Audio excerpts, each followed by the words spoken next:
Baik, Assalamualaikum warahmatullahi wabarakatuh. Perkenalkan, kami dari kelompok 2 Grafika Komputer. Pada video kali ini, kami akan membahas tentang sejarah grafika komputer. Langsung saja, kami kelompok 2 Grafika Komputer beranggotakan 9 orang. Yang pertama itu saya sendiri, yaitu Ananta Tisaudrian dengan NIM S1S1-19019. Selanjutnya Gita Prasilvia dengan NIM S1S1-19057. Selanjutnya Winel Dwi Satrini dengan NIM S1S1-19084. Selanjutnya ada Marsita Harim dengan NIM S1S1-20014. Selanjutnya ada Raihan De Laindi dengan NIM S1S1-20090. Selanjutnya ada Nabila Salsabila dengan NIM S1S1-20044. Selanjutnya ada Alfriyanti Ahmad Sipa dengan NIM S1S1-20058. Selanjutnya ada Muhammad Bayu Aidil Adali Tamrin dengan NIM S1S1-20014. Dan terakhir yaitu Indra Yoga Widianto dengan NIM 2055201124. Baik, di sini saya akan membawakan materi tentang pengertian grafika komputer.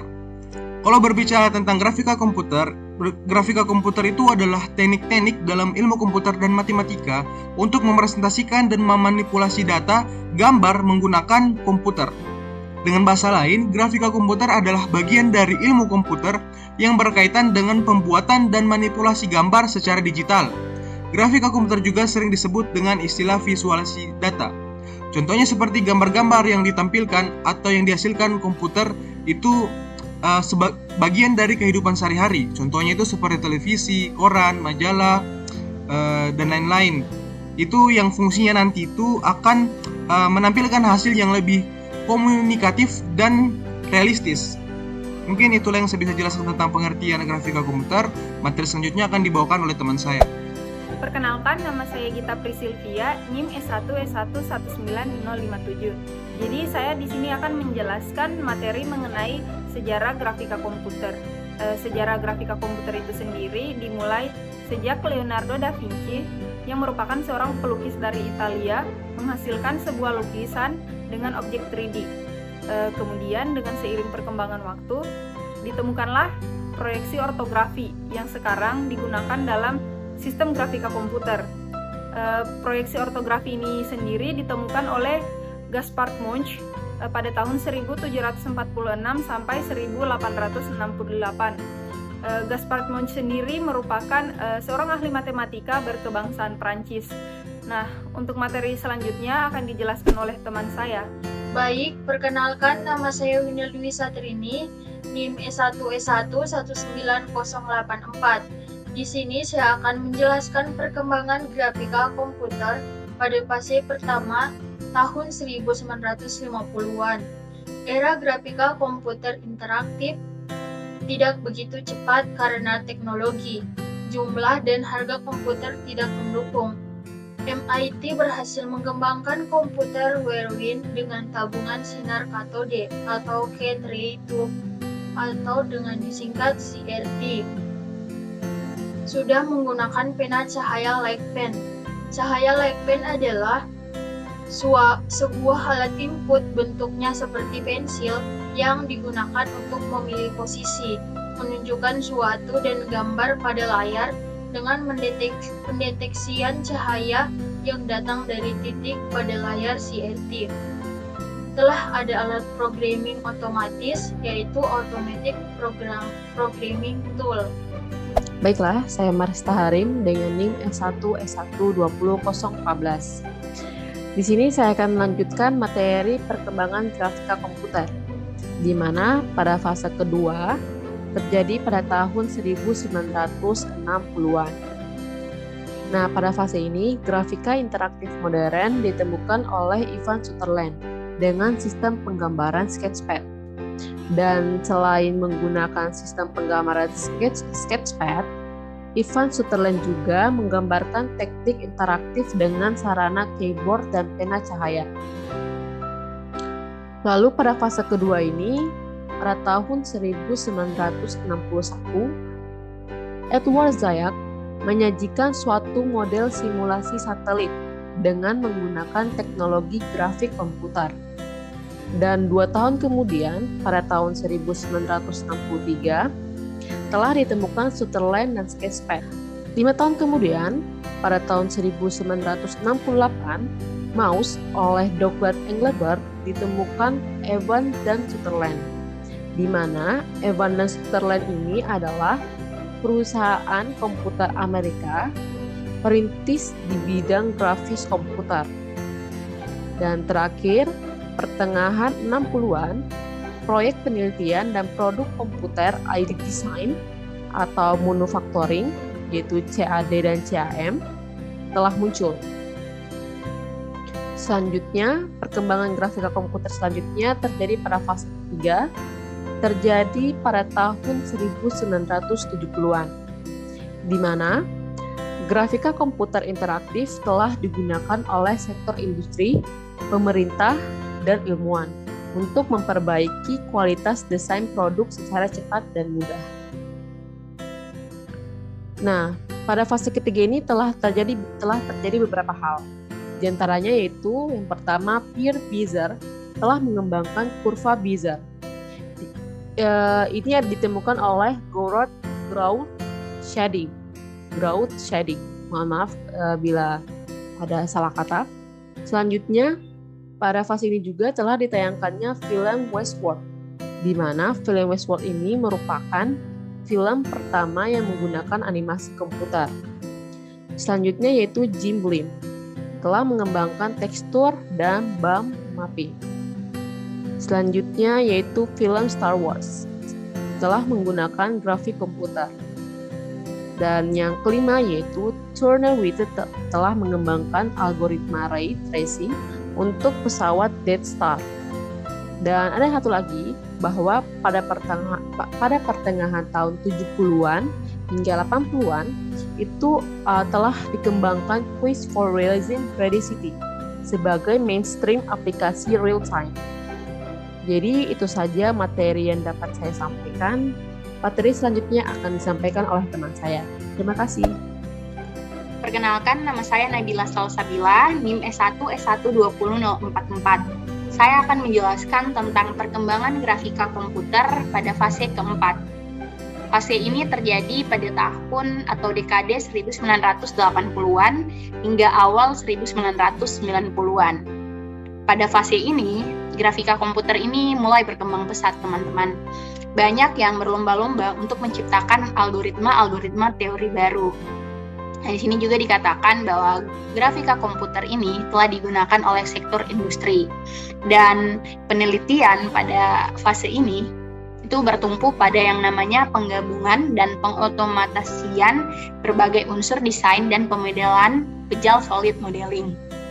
Nah, pada fase ini juga, yaitu pada fase keempat, mulai diperkenalkan yang namanya teknologi hibrid. Untuk lebih jelasnya mengenai timeline dari perkembangan grafika komputer pada fase keempat ini, bisa kita lihat di sini. Ya, jadi di sini dikatakan bahwa pada tahun 1982, grafik komputer ini digunakan untuk menampilkan partikel. Lalu pada tahun 1984, grafik komputer digunakan untuk untuk menggantikan model fisik pada film The Last Starfighter. Lalu pada tahun 1989, Tin Tony Pixar, yaitu sebuah film yang memanfaatkan grafika komputer, memenangkan Academy Award. Ya, jadi pada tahun 1989 ini dia memenangkan Academy Award, di mana pada tahun 1986 itu ada suatu pertama kalinya film yang memanfaatkan grafika komputer dinominasikan di Academy Award. Lalu seperti yang saya bilang tadi, pada tahun 1990 ini teknologi hibrid mulai diperkenalkan. Untuk selanjutnya akan dijelaskan oleh teman saya. Perkenalkan, nama saya Alfrianti Ahmad Sipa dengan NIM S1 S12058. Selanjutnya, saya akan membahas tentang pengertian komunikasi grafis. Komunikasi grafis adalah proses dalam menyampaikan informasi dan pesan melalui simbol atau lambang yang mengandung pengertian tertentu oleh seseorang kepada orang lain melalui media cetak. Selanjutnya, saya serahkan kepada teman saya. Kenalkan, nama saya Muhammad Diwaidil Atalik. dengan NIM S1S1200078. Di sini saya akan menjelaskan tentang sejarah komunikasi grafis. Sejarah komunikasi grafis itu terdiri dari 5 bagian. Yang pertama, komunikasi visual masa prasejarah. Yang kedua, evolusi bahasa tulis. Yang ketiga, manuskrip abad pertengahan. Yang keempat, munculnya teknik cetak di Eropa. Dan terakhir, desain grafis era Renaissance atau Renaissance. Yang pertama itu komunikasi visual masa prasejarah. Pada periode Paleolitikum, sekitar 35.000 sampai 4.000 sebelum Masehi, manusia prasejarah di Eropa dan Afrika melukis di dinding gua.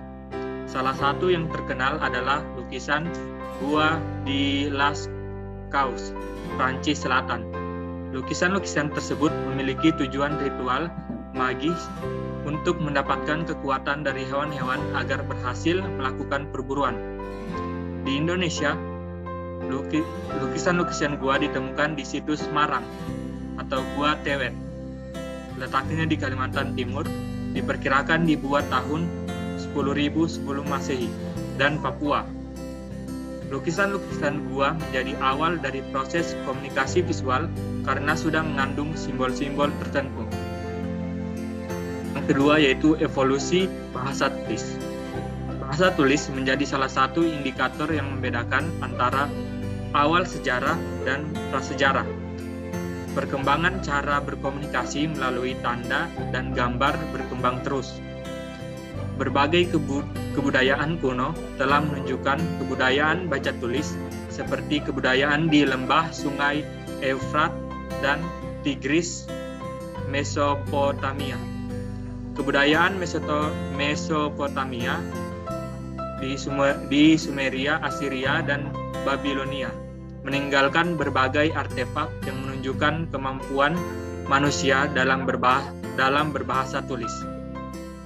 Demikianlah penjelasan dari saya. Selanjutnya akan dilanjutkan oleh teman saya. Baik, perkenalkan nama saya Raihan Delendi dengan NIM S1S1200090. Pada kesempatan kali ini saya akan melanjutkan penjelasan dari teman saya tadi tentang perkembangan maksud saya sejarah komunikasi grafis. Langsung saja ke materinya. Manuskrip abad pertengahan Romawi terbagi menjadi dua bagian 395 Masehi. Romawi Barat berpusat di Roma dan Romawi Timur berpusat di Bizantium atau Konstantinopel. Dihasilkan karya-karya berupa kitab Injil, manuskrip keagamaan, karya-karya iluminasi. Pada masa ini penting dicatat karena menunjukkan inovasi-inovasi desain grafis, mulai dari tata letak halaman, ilustrasi, gaya huruf, dan aspek teknik. Selanjutnya, munculnya teknik cetak di Eropa. Penemuan teknik cetak merupakan fase penting dalam perkembangan kebudayaan di Eropa karena mendorong penyebaran informasi dan pendokumentasian ilmu pengetahuan. Proses pembuatan buku menjadi lebih cepat. Teknik cetak yang digunakan sebelum ditemukan mesin cetak Gutenberg dikenal dengan istilah block printing. Faktor yang mendukung penemuan mesin cetak. Yang pertama yaitu ditemukannya konsep movable type, yaitu berupa huruf-huruf yang terpisah atau kata dengan material balok-balok kayu. Konsep ini dikembangkan oleh Lawrence Jensen Koster. Yang kedua, perkembangan teknik pembuatan kertas yang berasal dari Cina. Selanjutnya, desain grafis era Renaissance. Masa Renaissance merupakan peralihan dari abad pertengahan ke abad modern. Ciri-ciri desain pada masa Renaissance antara lain order atau keberaturan, erotemi atau keindahan dan keserasian proporsi. Yang ketiga, simetri atau keseimbangan. Temuan revolusioner pada masa Renaissance di bidang seni rupa adalah perspektif, perspektif adalah teknik menggambar yang berusaha memindahkan image ruang ke atas bidang dua dimensi. Prinsip perspektif adalah memanipulasi ukuran dari benda yang digambar. Benda makin menjauh digambar makin kecil. Sekian dari saya. Materi selanjutnya akan dilanjutkan oleh teman saya. Kenalkan, nama saya Indra Yudianto, NPM 255-21124, asal kampus Universitas Muhammadiyah Bengkulu. Di sini saya mengikuti program pertukaran mahasiswa dalam negeri yang diterima di kampus Universitas Halu Oleo. Di sini kita membahas tentang media komunikasi grafis. Nah, dalam media komunikasi grafis ini terdapat pengertiannya, yaitu sebuah bentuk proses penyimpanan pesan kepada publik melalui media sebuah gambar. Nah, dalam pembuatan komunikasi grafis ini, hal yang harus benar-benar Anda perhatikan adalah teks, ilustrasi grafis, dan juga warna yang akan dihasilkan. Kemudian terdapat jenis-jenis komunikasi grafis. Jenis-jenis komunikasi grafis ini dibagi menjadi 5 bagian. Di antaranya yaitu 1. Media cetak. Media cetak ini bisa berbentuk stiker, sampul buku, selebaran, poster, katalog, dan kop surat. Kemudian terdapat materi kedua, yaitu media luar ruangan. Media luar ruangan ini yaitu meliputi papan nama, spanduk, neon box, umbul-umbul, dan neon sheet, serta billboard. Kemudian yang ketiga yaitu media elektronik. Media elektronik itu seperti televisi, radio, internet, dan animasi komputer. Nah, yang kemudian itu yang selanjutnya itu adalah media display. Media display ini yaitu seperti desain gantung, etalase, dan floor stand. Kemudian media yang terakhir yaitu barang kenangan. Barang kenangan ini meliputi kaos, topi, aneka souvenir, dan payung. Itulah tadi penjelasan singkat dari saya. Kesimpulan yang dapat kita kaji dari materi sejarah grafika komputer yaitu sejak Leonardo da Vinci, pelukis dari Italia, sudah menghasilkan lukisan dengan objek 3D. Kemudian proyeksi ortografik yang sekarang digunakan dalam sistem grafika komputer ditemukan oleh seorang ahli matematika berkebangsaan Prancis pada tahun 1746 sampai 1868 yang bernama Gaspard Monge. Demikianlah materi yang dapat kami sampaikan pada kesempatan kali ini. Kami mohon maaf sebesar-besarnya apabila ada tutur kata kami yang kurang berkenan bagi Bapak dosen. Dengan ini presentasi kami tutup dengan mengucap hamdalah, alhamdulillahirabbil alamin. Terima kasih atas perhatiannya. Billahi fisabilillah fastabiqul khairat. Assalamualaikum warahmatullahi wabarakatuh. Tell me pretty lies, look me in the face, tell me that you love me, even if it's fake.